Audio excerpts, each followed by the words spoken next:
Alright, so welcome back to my channel. And itong video na to ay yung second part ng series natin about HCPC, PBNZ to TMR pathway.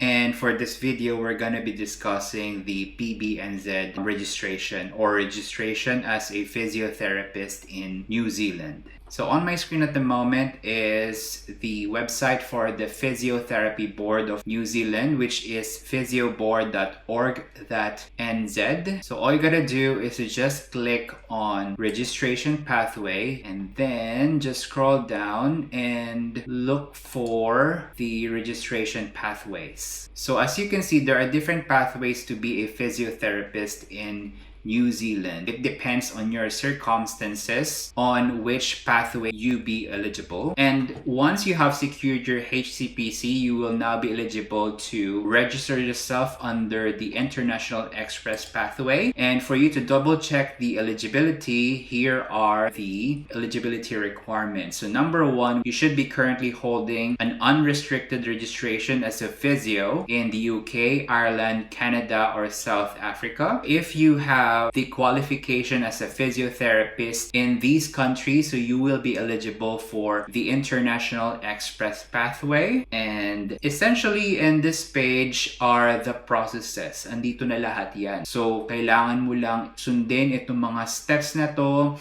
Even the documents, kailangan mo lang tong i-prepare and you have to make sure na certified siya, no? So isa-isahin natin yung mga documents na kailangan. So these are the documents required for you to submit when you register sa PBNZ. Number one, passport or birth certificate as a proof of identity. Number two would be evidence of name of change, if applicable. Next would be evidence of your entitlement to be registered in the countries specified. What are these evidence of registrations? Number one would be degree or academic transcript. If you're able to secure your qualifications in these countries, or you need to show your certificate of registrations, which is if you're coming from the Philippines and if you are a Filipino physical therapist, etong second part yung ipapakita nyo. Certificate of registration or annual practicing certificate or proof of registration issued by HCPC, CORU, HPCSA, or Canadian Physiotherapy Regulator. Yung pangalawa yung isasubmit natin dyan. So on top of that, you are also required to submit all of the certificate of good standings from all of the regulatory authorities you've been or registered with as a physio. If your circumstance is a Filipino physical therapist, you would need to submit COGS or COGS from PRC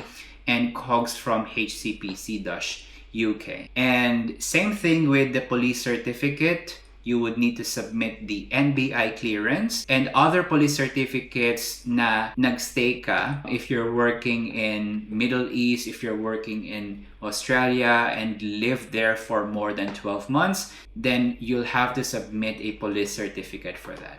And proof of English language proficiency. Now, let's double click on it. Tingnan natin.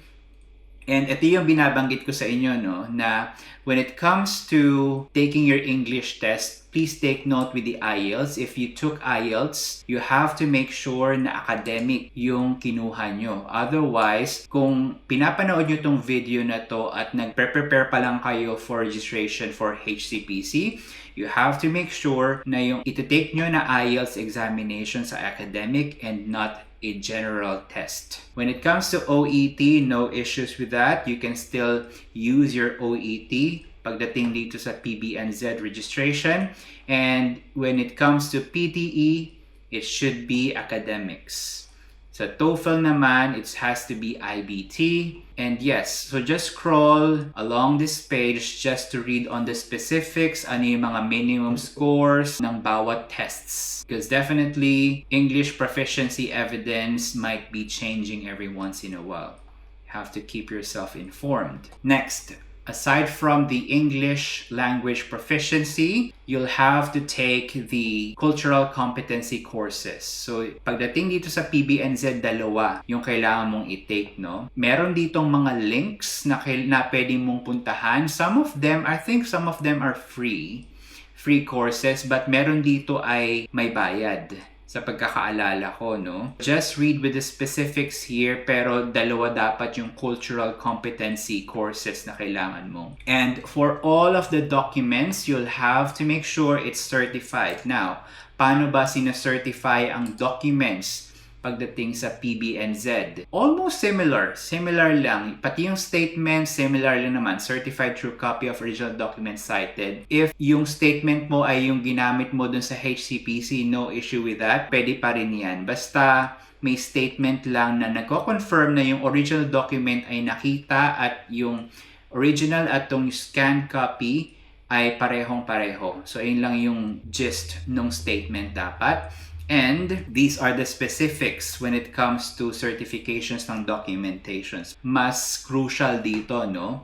So sabi dito, copies of your documents can be certified by an approved person such as number 1, Justice of Peace, lawyer, court official, and notary public. Kung nasa Australia ka, hindi pwede yung healthcare professionals. Kung sa HCPC, pwede yung healthcare professionals ang mag-certify ng documents. Mas mabuti na sa HCPC pa lang dapat ay Justice of Peace na or notarized na siya sa notary public or by lawyer para magagamit mo na rin siya pag-apply mo ng PBNZ. So scroll down ka lang if there are any other changes on the specifics of certifications. Pero very straightforward lang naman tong PBNZ. Mas madali talaga siya. Mas mabilis lang, to be honest, itong pagpaprocess ng license from HCPC to PBNZ. Mas less yung documentations kasi nga eligible ka na for International Express Pathway. They already assume na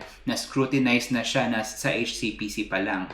So, mas madali na, mas mabilis na yung pagpaprocess mo from HCPC to converting your license to New Zealand. You just have to take note na yung document mo dapat na may cross. Tingnan nyo na lang yung may mga cross dito. Ibig sabihin yung mga COGS, yung Certificate of Good Standing, the police certificates.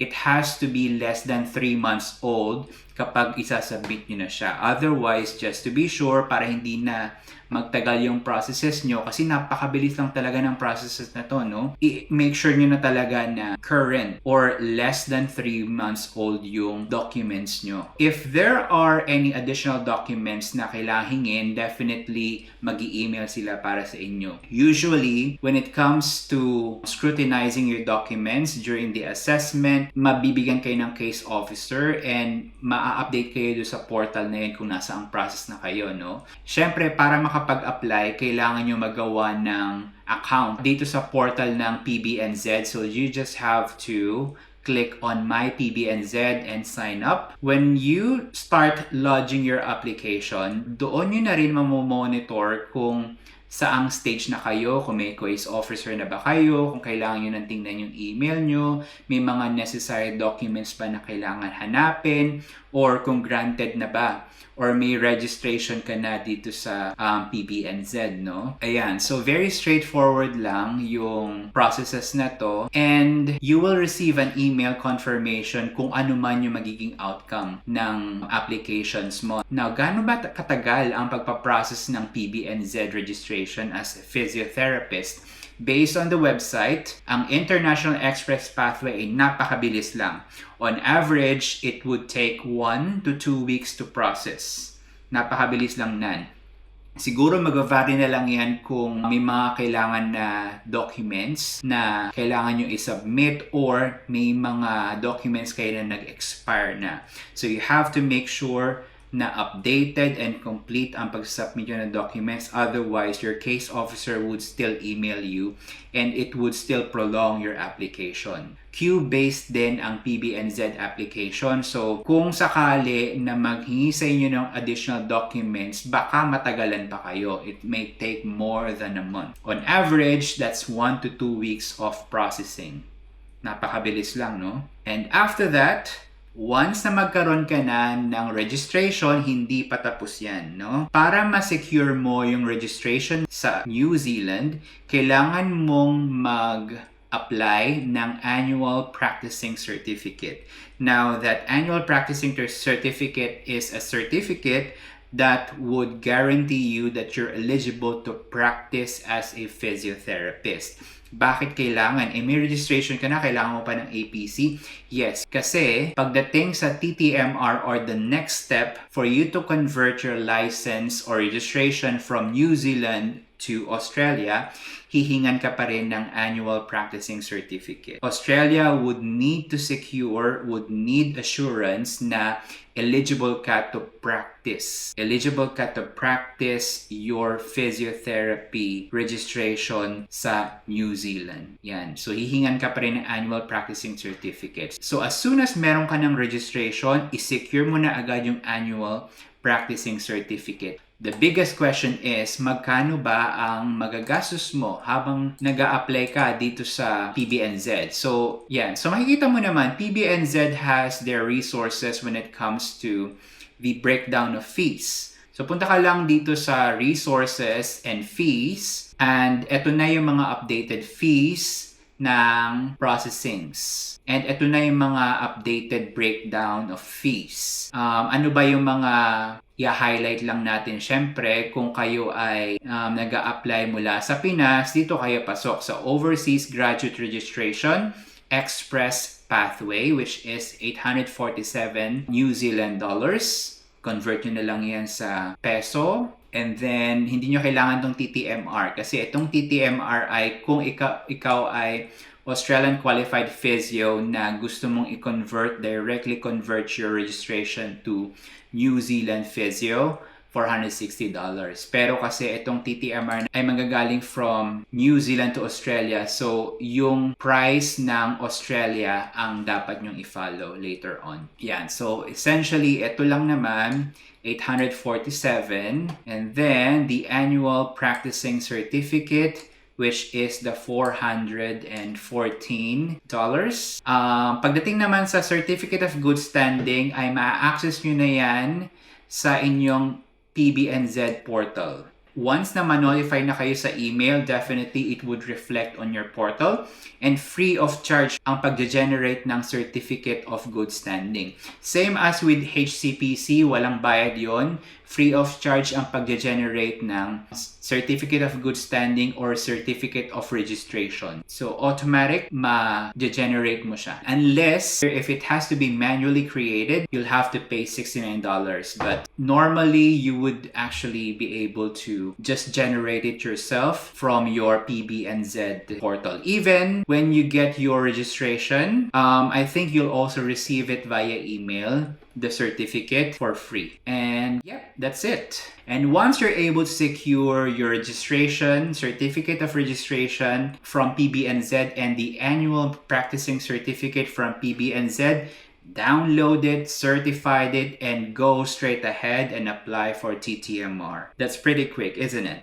Yeah, so on the next video, what we would be discussing is the last part of this HCPC PBNZ TTMR pathway, which is definitely the TTMR.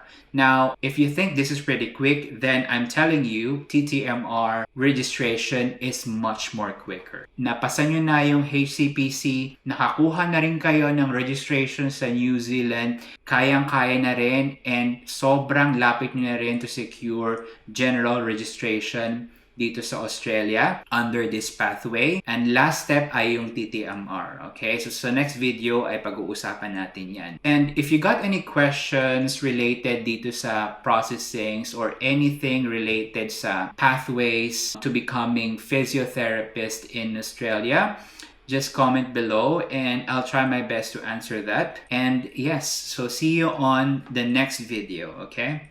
Bye.